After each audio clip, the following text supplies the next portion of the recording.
Chookers! Hey everybody, I'm James. Hi guys, my name is Neil. How are you? And we're here with Shayan Askari. Hey everyone. Finally have him back on. Oh, but not back on. Finally have him on. This is the first time. Thanks for being accommodating, and it's really amazing. It means a lot to me being here. So thank you. Oh, stop it. Yeah. So we've known Shayan for we've both known Shayan for a while. Neil has known him for a bit longer than me because they went to acting school together. And then after that, Shayan was actually the one who introduced me to Neil because you were running a stand-up comedy workshop. Right. And you introduced Neil along, and that's how I met Neil. Yeah. Yeah. That's right.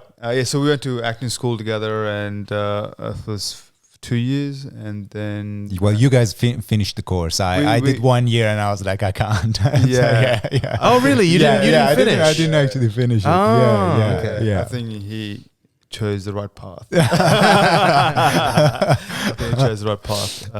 But it's great because like I wanted to have Shayan on for a long time, and I was thinking when's the right time, because there's people in life who like one of the most important people like who help you, guide you, whatever it is, and one of them is being Shayan, who's always Thank you. like him and I, like I guess I watched him progress, and he's helped me out in my progressions as well, and here and there, and always like you need people in your life who just to keep you honest, and an honest critique of your work and what you're doing as well. So really happy and honored to have you on, Ian. Thank you. I'm not sure what to say to that. I mean, we're here to. In this industry, it's really important that we have each other's back, and it's already really difficult industry, whether you're doing theater or film. And I always think if you're a migrant, it's harder. The whole migrants need to settle down, and they're not, arts are not really for them. That's what my parents told me.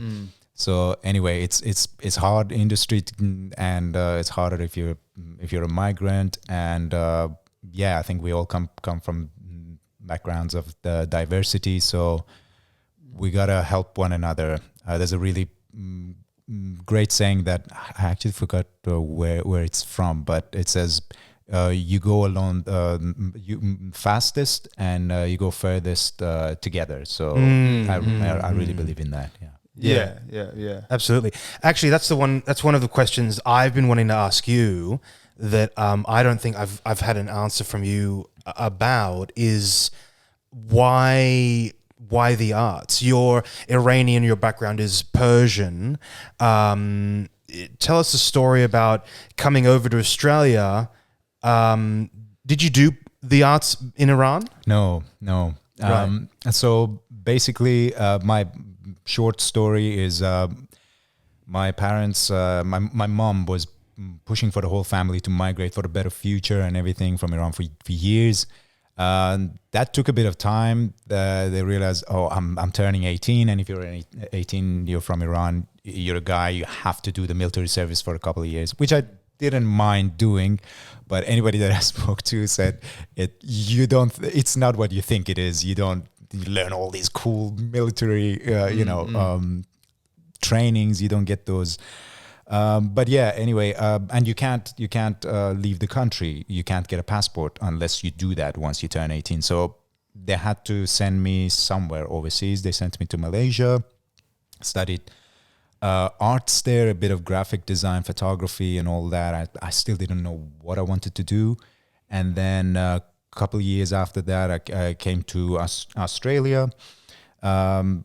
So I was 19 when I came to Australia, and Australia, one of the great things about it was that you could work, and in Malaysia I couldn't work at the same time as studying. So once I got a little bit of financial support for myself, I started investing in acting classes, and yeah, from then on, I just went to colleges, different teachers here and there.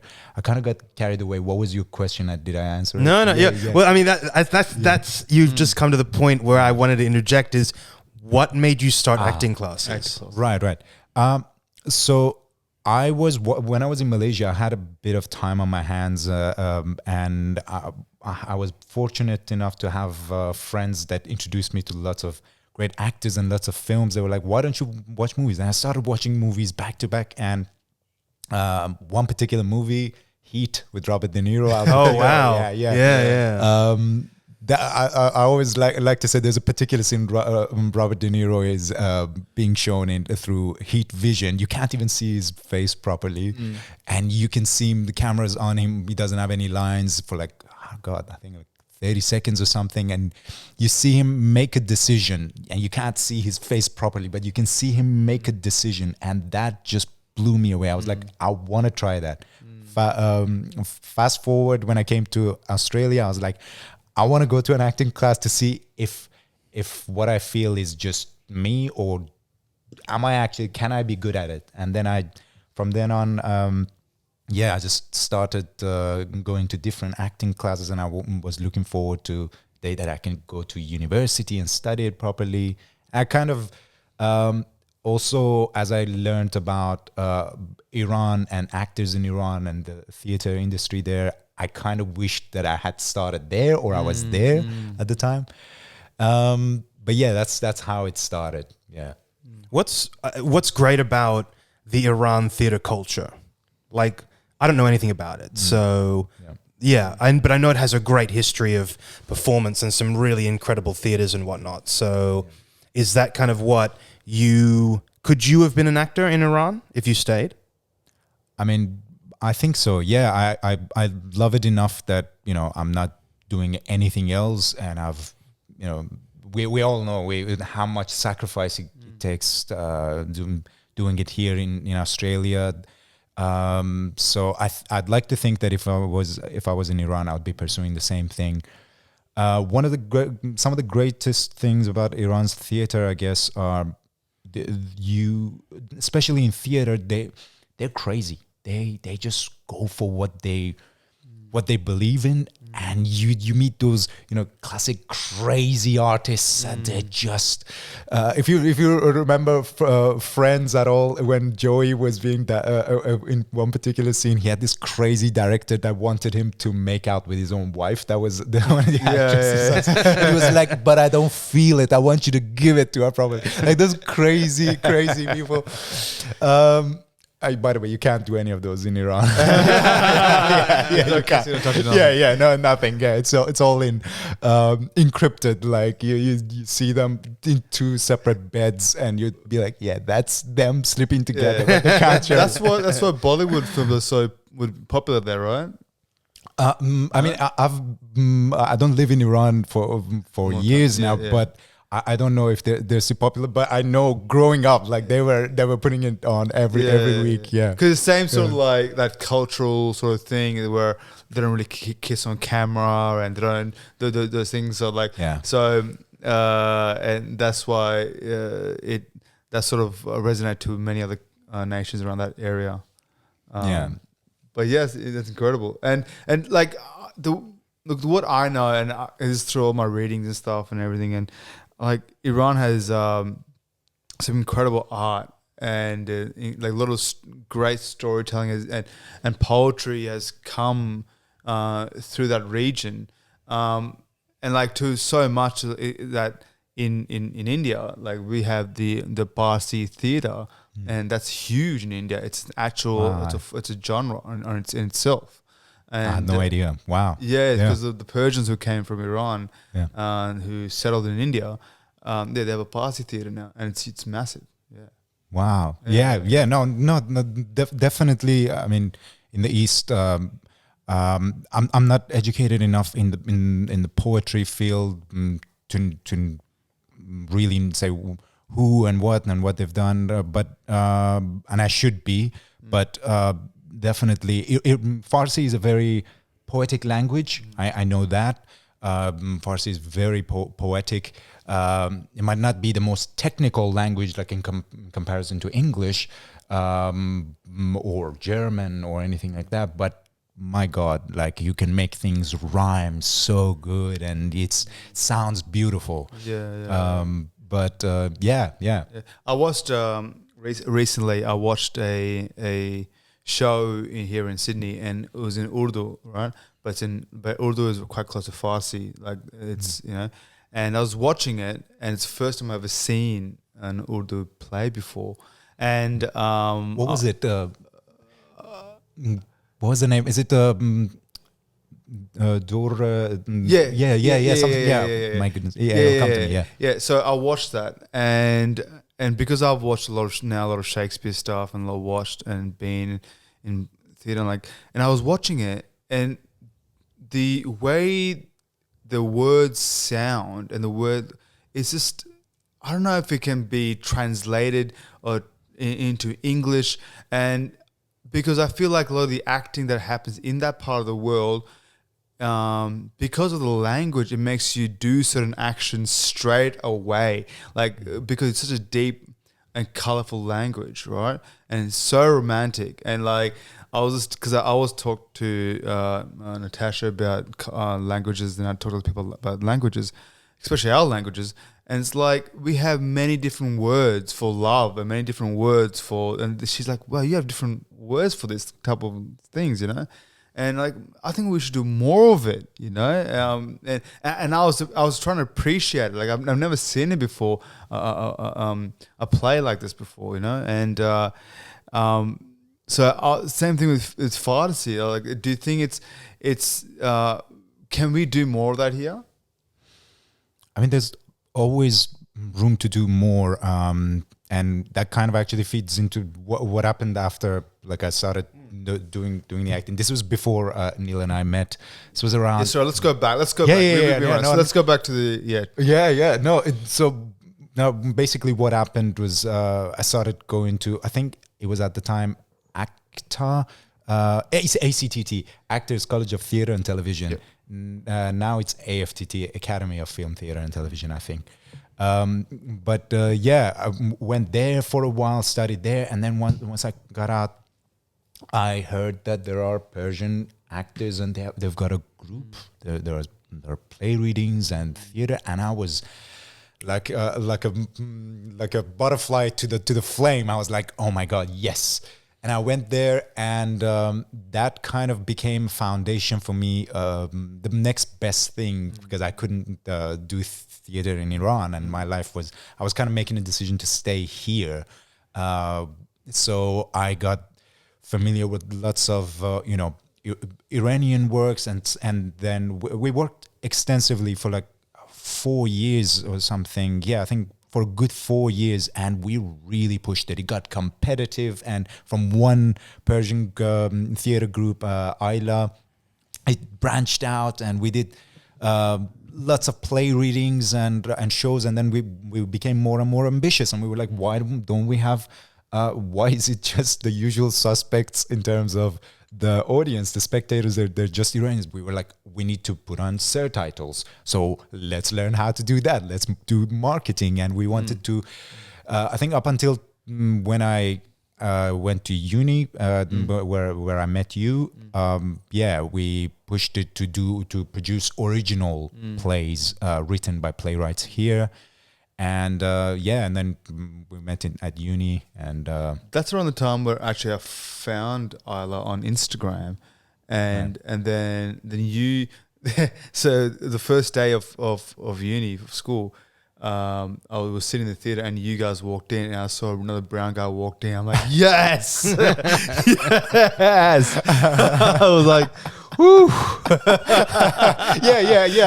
I'm kind of remembering it. Yeah, it was all like white girls. They're all teenagers, and I was like 27 at the time. I was like, I felt old. I was 30. I was like, I saw Neil, and I was like, man, we both were in tears. Yeah. Wow.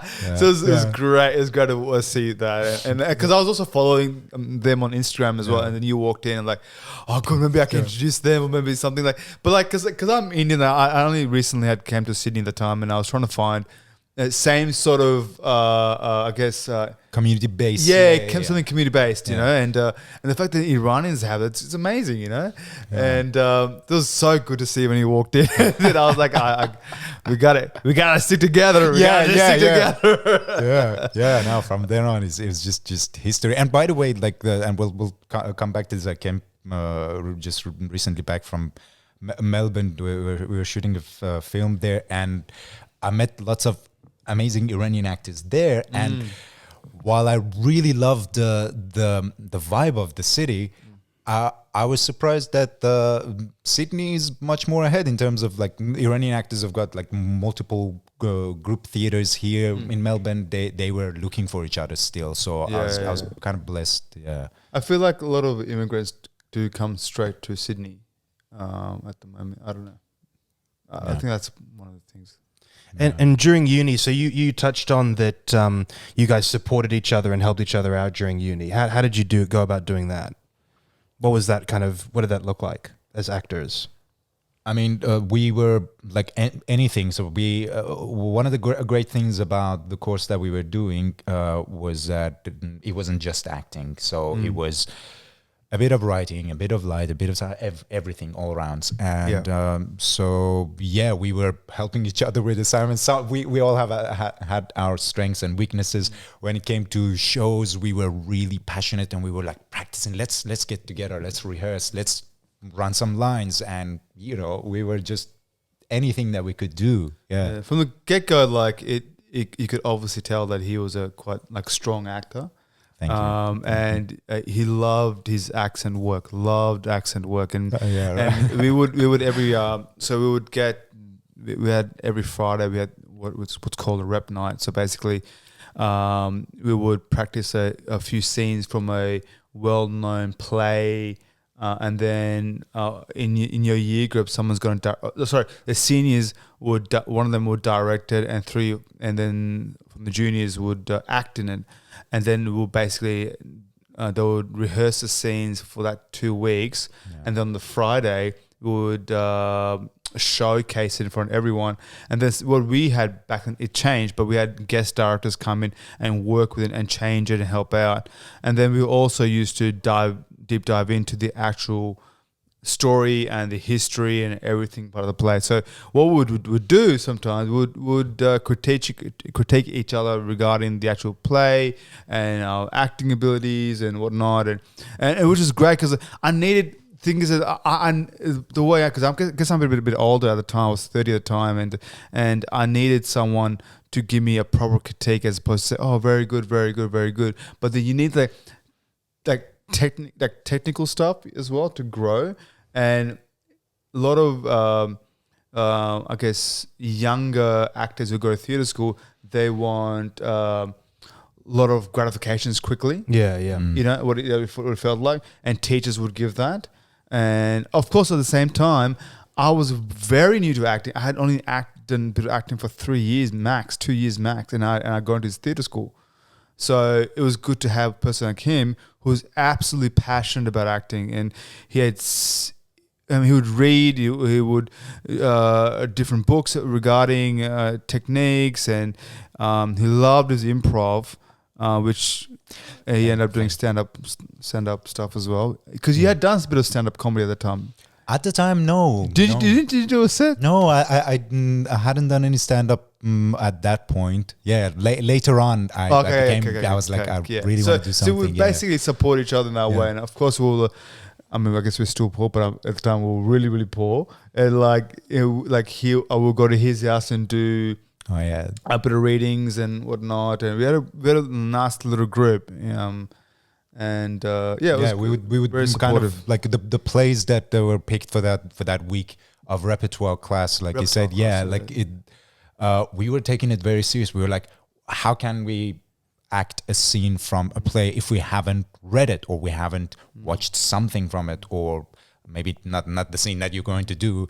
Don't watch that. But yeah, we wanted to read it, so we were pushing each other. We were like, "Oh, I found it. Let's read it. When are we reading it?" And in order to make it fun, I remember, we would try different accents while reading it. I remember the first times I walked into his room. And you got pictures of all these different actors. Oh, yeah. Like back in the day, we had a cutout of on our wallpaper, and on the walls and stuff. And he loved Chekhov. Loved it, right? What is it, Seagull? What's that? What's your favorite? Seagull, right? I would say it's a hard one. Seagull is amazing, and gosh, Uncle Vanya. No, the Uncle Vanya, no. Three Sisters. Three Sisters. I really love Cherry Orchard. I really love Cherry Orchard. Yeah, I actually ended up directing a little bit of that in repertoire. That was my favorite. Yeah. There you go. Yeah. But how did you get to that point where you felt comfortable enough to critique him like that, and you felt comfortable enough to take it from him? Like, how did you get to that point? Because you can't just, like, you've always in an acting school, you're going to be very arrogant to just be like, no, that blocking was bad, you should have done this or whatever. Right. But clearly, obviously, you did it in such a way that you were receptive to it. You know. Great question. Look, we did it towards each other. It was, I mean, some of it is really what impression you get from, like, what impression I got from Neil when I met him, and I realized he really wants to push himself. And I was like, okay, and he would ask me, it would be like, tell me what you actually think of this or what I did. And we would do that to each other all the time. Some students were not at that stage I guess we were kind of older, and we really wanted our time to, to get something out of our time. But at uni, like Neil said, they were really teaching us how to, direct your actors, or how to give feedback, or when it's not your place to give feedback at all. So we had that, thankfully, we had those tools in our arsenal. One of the things that helped me was doing Persian community theater for 4 years, like learned some basics that I didn't know about. For example, you never give feedback to your, to another actor if you're in a show, or you let the director do it. Only do it if the actor comes to you and asks, hey, and then even then there are ways to do it. You don't just rock up to somebody and be like, just be better, man. Hey, can you just do this, please? Yeah. But yeah, no, that really helped. And watching it, like, in the community theater, it watched a lot of stuff, like when somebody that knew what they were talking about, when they would do it, you'd learn it. And when things, because community theater, at least my experience was, like, a lot of people were interested, they wanted to be on stage, and then you would see when they didn't follow these guidelines, what would happen. People's egos would get hurt, and then they would, So yeah, that really helped. But I think the main thing is that same thing with what we're trying to do with Chukas is the intent of our critique of each other, is whether it's negative critique or positive critique, is from a place of love, and like we want you to grow. It's not like, hey, you're shit, you're gonna be nothing. I mean, we're all and we all know in our industry, doesn't matter what you do, it's you got to start from somewhere, and we're at a certain path, and we know that through living your life, you may not be able to do certain things. Like, you may have not worked or be on stage or be on screen or been whatever for first few months, because we know that in order to really get better at your craft is constantly practicing it and conditioning yourself on stage or whatever. But sometimes we don't get that chance. So we know that. I mean, for a long time, even to this day, I have a speech problem when I get on stage, and I constantly work on it, and that's the biggest feedback I continuously get, and I guess everyone will have a certain feedbacks which will haunt them for the rest of their lives, is that agree. That true? I agree. Yeah. We all have got our journeys. Some things you're better at. Some, like, one of the things that I really appreciate about Neil, and I wish I could do that. I know how much my life would be better if I could do what he does as easy as he does it. Routines. He always rocks up. I'm kind of like depends on my day. Sometimes I have good weeks where I am 3 times as fast as people around me, but then a couple of weeks of being down or just my sleep affects my performance. He always rocks up. Well, that's one of the things that I really appreciate, and because he trains all the time, he knows like it's you. There's a great quote: people overestimate what they can achieve in a year and underestimate what they can achieve in 10 years. So he does that really well on the long run. For me, it's more like I've got like really intense periods of energy where I just focus and then I'm exhausted. But yeah, great. Talking about what you can achieve in a year. I mean, this year has been a real. Wait, how old are you now? This year? I'm 32. 32. So not quite your Jesus year yet. Not yet. No. So it's next year. Next year, geez, you're gonna have an incredible year next year. For all our listeners who have no idea what a Jesus year is, basically the story is that Jesus did all of his ministry, all of his miracles, and died on the cross and all that kind of stuff in 1 year. So he didn't actually. Up until that point, he was a carpenter, and that year apparently was when he was 33. So the joke is, when you're 33, that is the year you're supposed to die for the world's sins and be resurrected and everything. Right. You've had a really incredible year so far. Thank you. You've produced this short film, Code of Behavior, with Heath Ledger Scholarship winner Mojan Arya and Heath Ledger Scholarship winner Rahel Roman. It's quite a mouthful. Yeah, I'm so glad you're doing this every time.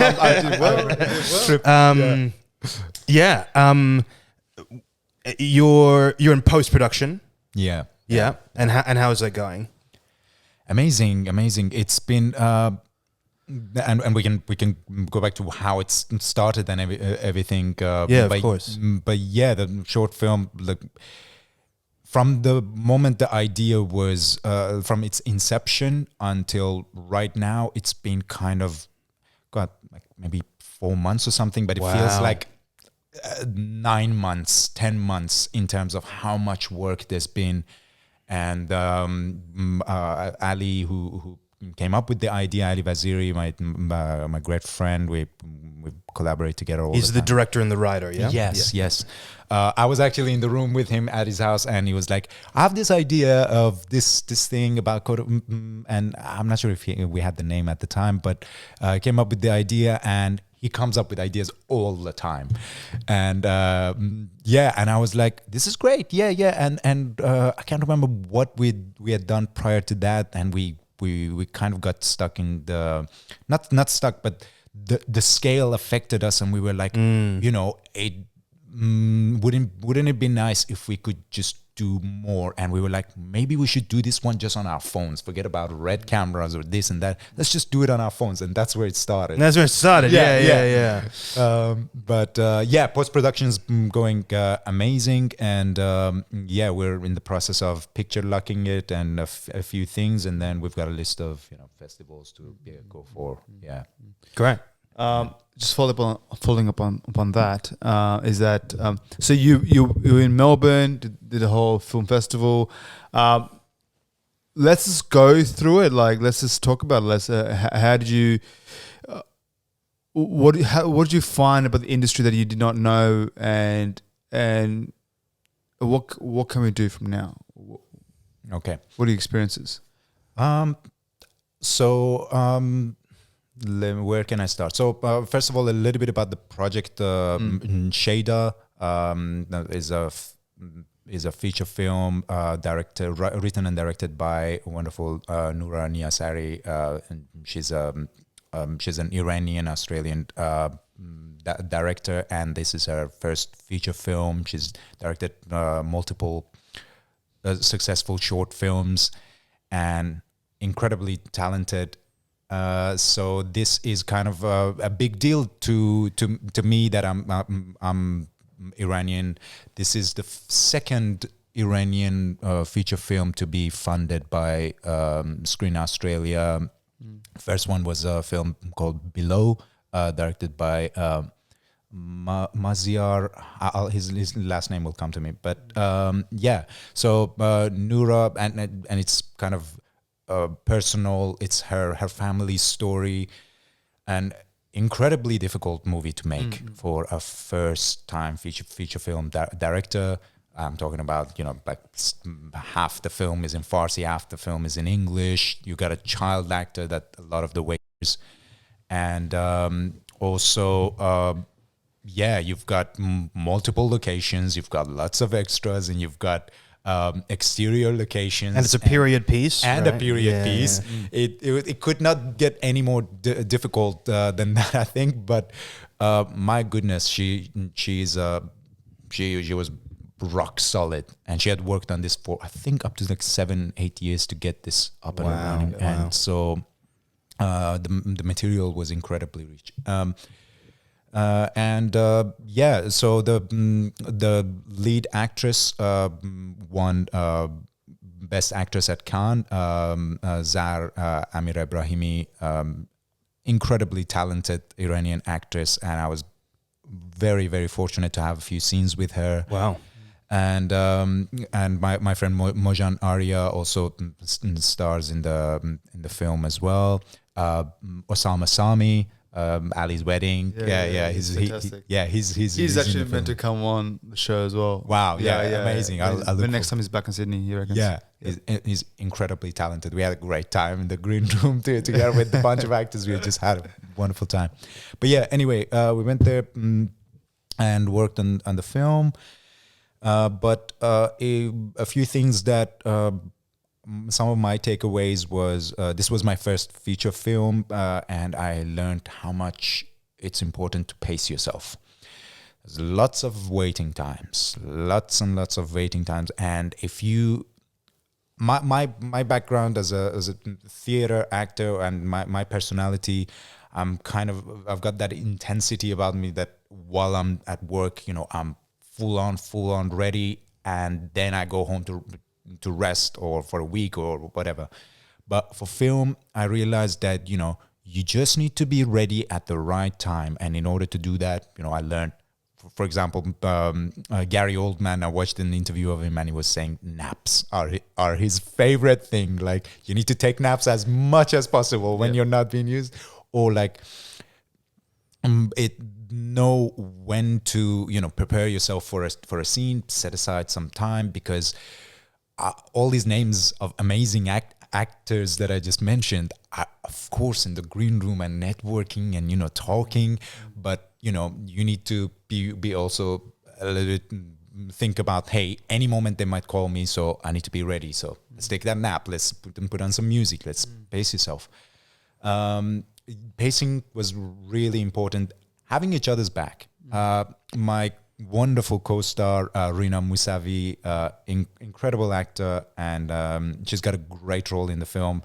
Her and I, she played my wife, and we had this great chemistry from literally the chemistry test that we did together. That's when I met her, and we had each other's back all the time. And I learned that that's how you do it. You're out there, it's raining. Hey, get an umbrella for each other. Food's coming. Okay, set aside if the other one is not there. Set aside some food and keep it for each other. Also, in front of the other cast members, crew, you always want to have each other's back, and because it's really hard. It's really, really difficult. It takes a village to make a film, and those were some of my main takeaways. But so much happened, and we were busy with code of behavior, short films development into whatever that is going to end up developing into. And at the same time, Melbourne International Film Festival was happening, and we were going to movies there, networking. So lots happened. It feels like 3 months I've been away, but yeah. Well, doubling back to code of behavior, what did you learn on code of behavior? That you need timing. Don't. For me, one of my takeaways was, how do I say this? Start talking to people about the project, and you'll get better at pitching it, at pitching yourself and pitching the project, because depending on how you do it. And my friend Ali is wonderful. Ali Vaziri is wonderful at this. I learned so much from Mojan. How he pitches is incredible at it. But depending on how you pitch it, people may or may not come on board. And we did Code of Behavior. It was no budget, and we got I think around 20 or something people in total to help us make that film in three days. And we had a really short period of time where our cast were available between projects to make it happen. It was a lot of pressure. It was a lot of pressure, and a lot of pressure on me, I'm not going to lie. And it took me a few weeks to recover from it. But if I had to go back, I would have talked to more people and got them on board and be like, hey, if the time comes, when things are locked, this is what I need you to help me with for the project. Don't wait until the project, because for a few things it was too late to ask people. By the time I had to find someone, talk to them, or if they were already on board, tell them how they could help me. It was faster for me to do it myself, and that's how a lot of things ended up being. A lot of it on my shoulder, but that was one of the main things. And the other thing was, just taking the what's the word I'm looking for?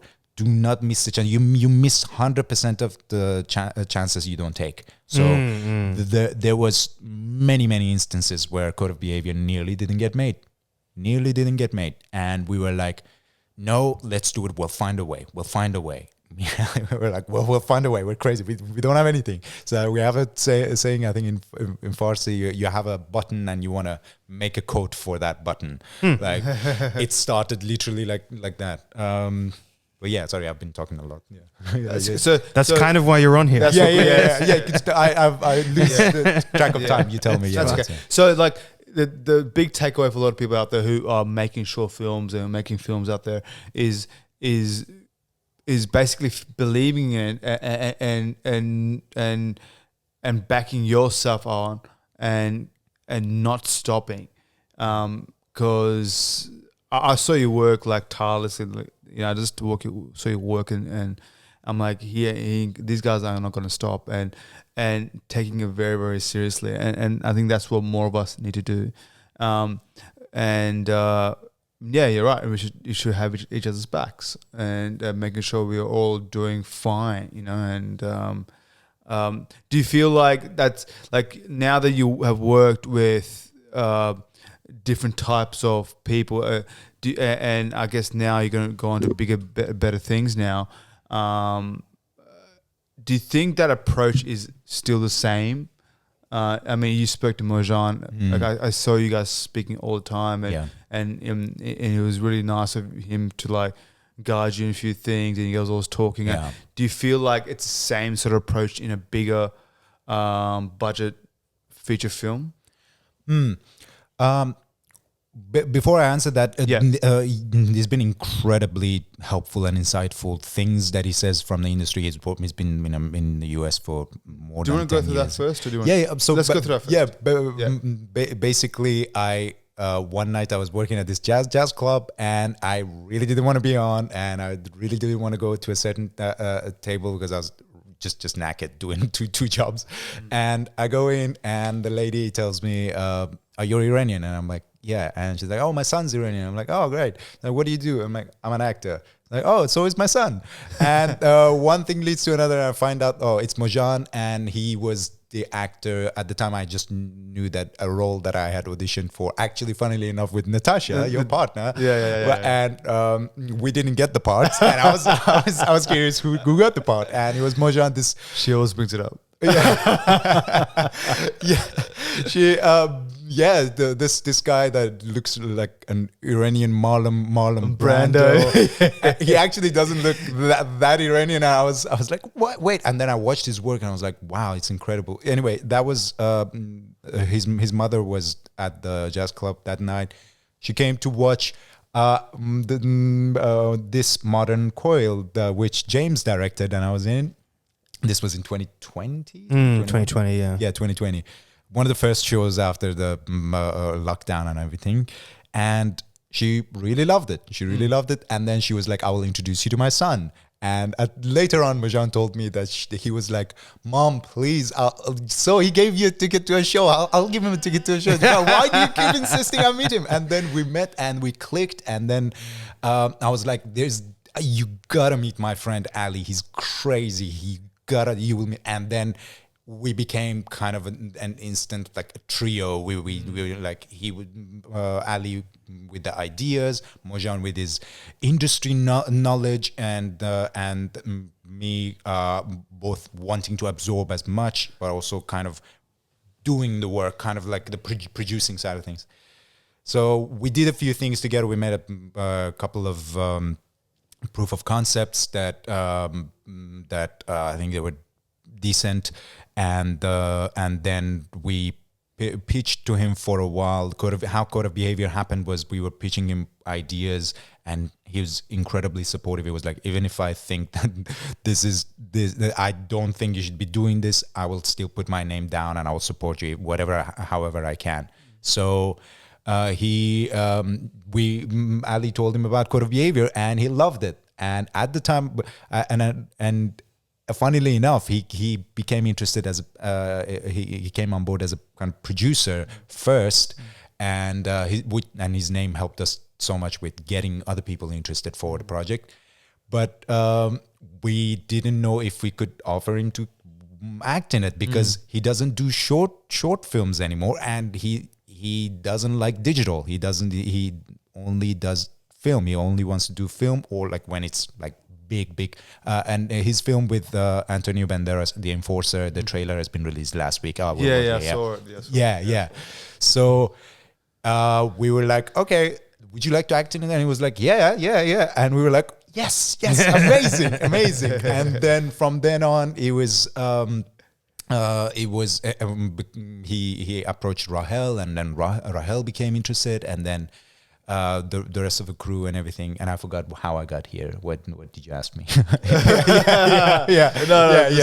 good. Just the experience. That's all. With Mojan and No, he's been. Oh, that's what we were talking about. He's been incredibly like teaching so much about the industry. And back to your question, if it is the same way out there in the industry, look, this was my first feature film, and I'm focusing more now on film. I learned this thing, you need to solidify before you diversify. So right now I'm not working on theater anymore. My two priorities are producing and acting for film.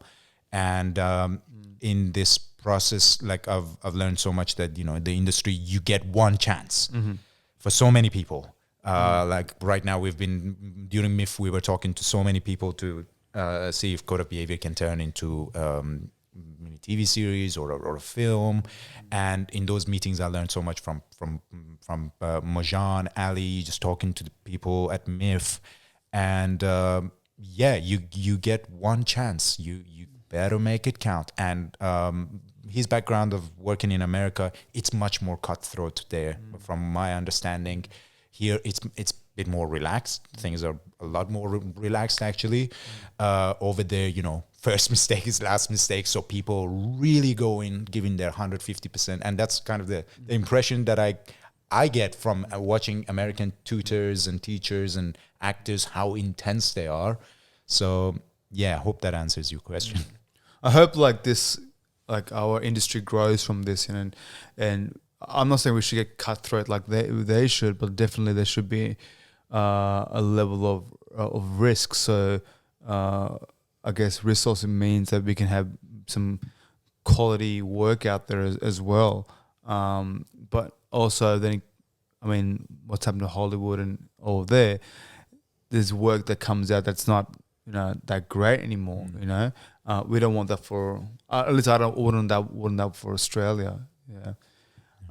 So what's next for you? Do you feel like you you want to stay in Australia? Do you want to accumulate? You don't have to share it, but I'm saying like, would you like to travel somewhere else? Or would you like to Right, be right. there? Yeah. Personally, I've stayed most of since I came to Australia. I've stayed in Sydney. Very little travel, even inside Australia, for being here since 2010. And it's always been like, whether it's been uni or ILA, community work, I've really taken it seriously, and I've always like, preferred to save up money so that I can invest it into a project, or I can afford to pay my rent, have some savings for that, so I can do the projects that I want to experiment on. So that has meant that I've missed out on a lot of partying, a lot of experiencing life and the nightlife, and I don't know, traveling and all that. But my dream has always been that my work takes me to different places around the world, and I get to travel then, and two birds with one stone. So going to Melbourne was kind of that dream kind of happening for me for the first time, traveling because of work. And so I think as much as I love Melbourne and the vibes of everything there, I really love that city. Most of my networks are in Sydney, so wherever the work takes me, really. If things, I might go to Melbourne for development for a while, or if after the project ends and everything, maybe if a project takes me to Europe or US. But I always try to resist a few things since I started acting. One, initially, agent was the first thing. People were like, "Oh, do you have an agent? You need to get an agent." And I was like, "Well, you gotta know that you know enough that you have something to offer." I'm still in that phase where I need to, work hard to have something to offer. What's the point of me going around and saying, "Hey, do you want to represent me?"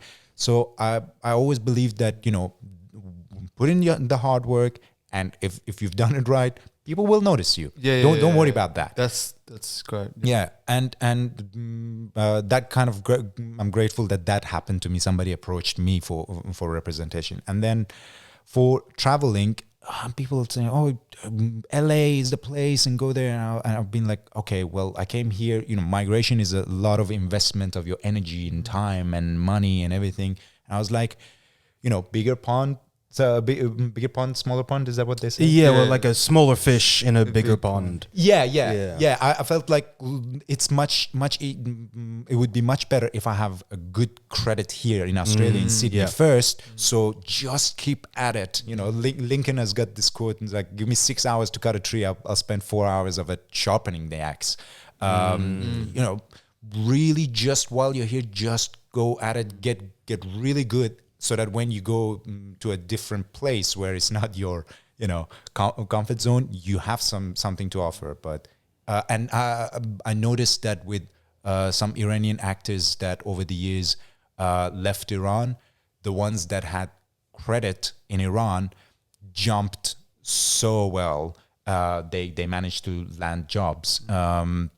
Whereas if you just left and you hadn't done something, you didn't have something to show, especially in film, there's been some sad stories of people not making it, and we know they are incredibly talented. So I think that's the same thing in Australia. I think we should definitely grow here, and I think we have a better chance of either selling a lot of our products or work overseas, or selling, I guess, being a contender for films outside of here as well. I think a lot of actors have been going to Canada and then going through that route. I'm like, well, I think a lot of films are starting to come here, and the more films that we do make here, and Screw in Australia do find great films as opposed to normal films like they've been funding, right? I think the possibility are much better for us. And films like yours, stories that I mean, recently Rahel did that here at West. And I thought, man, He was so funny in that. He was so incredible. Funny. It was so great. Yeah. But the story in itself, is something that it speaks to a lot of us and as Australians. And I think more films and shows like that need to be up. And I guess in terms of quality as well, like long time, our quality of films wasn't that great, and a lot of Australians wouldn't watch our own films. And this is one thing we spoke about with one of the directors we had on a few weeks back, and he's like, we don't watch our own films, and which is sad because I guess we're too busy copying other films, other nations, like. There's many other genres. Like we would want to watch French films, and French has a certain genre, a certain type. Like we want to go watch Italian films or even Japanese or Chinese films, and they have a certain type of techniques that we don't have. A lot of the films like Departed, which was a Japanese. Chinese. Infernal Affairs. Infernal Affairs. And that was taken from there. And why not? We need to have our own technique. Yeah, I think with streaming services coming to Australia and realizing that we speak English, and so whatever we make can kind of translate to, America. Speak for yourself. America and the UK. I think we've got a lot of opportunities now, because I think the big problem we had was that literally the physical cinema itself couldn't screen Australian films because all of its screens were taken up doing big American blockbusters because they needed to make money, So if you put up a small Australian film taking up one of their screens when they only have 3 or 4, they can't make money. So thankfully, with streaming services, which now don't have any maximum number of screens, you can totally put up these smaller, independent Australian geared films, and I believe they'll find a market, it's really great moving forward, I think. But dude, thank you so much for coming on board. Wow, that went by fast. That means I talked like honestly, we talked for ages. I definitely want you back on again. Later in the future, and a few of the cast members can come on as well and have a chat. I asked Ali to come on as well. For Ali sure. will come on hopefully when he was free. Just before we finish up real quick, do you want to give any tips out there for any of the migrants or any of the Australians out there who I guess trying to get the work out there? What's one or two tips you can give? Well, most of it we talked about it in the podcast, but I would say finding each other is really important. You got to find each other, find people. Because it sounds like your relationship with Ali. How long have you been working with Ali for? At least since 2016, so 6 years. Yeah. And I realized early on him and also my good friend Kian Farzam is a writer he was a journalist in Iran, and I might I'm so sorry, I forgot about Kian. I'll tell him about the podcast. Definitely. No, he's incredibly talented and humble. But I realized early on that if you want to do an individual sport or art, like let's say photography or painting, that's fine. But if you're doing theater or film, it's all about teamwork. And I realized, okay, I don't want to be, for example, my background, my training was acting only when I entered my community, but I realized I have to learn how to do backstage because you sometimes it's your turn and sometimes it's not. So finding each other and realizing that if an opportunity for Neil is an opportunity for me, it's not a competition. It's an opportunity for you because we're in this. I'm not in this, and I know you guys aren't in this for just this week or next month. No. We're in this for the long run. This is our only life.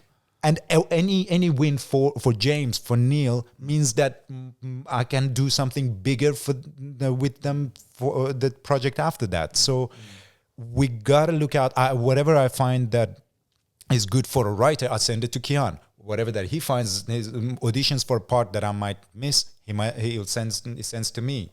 Same relationship with Ali, and gotta find each other and support one another. That way, it's like a war, and you've got more soldiers going forward.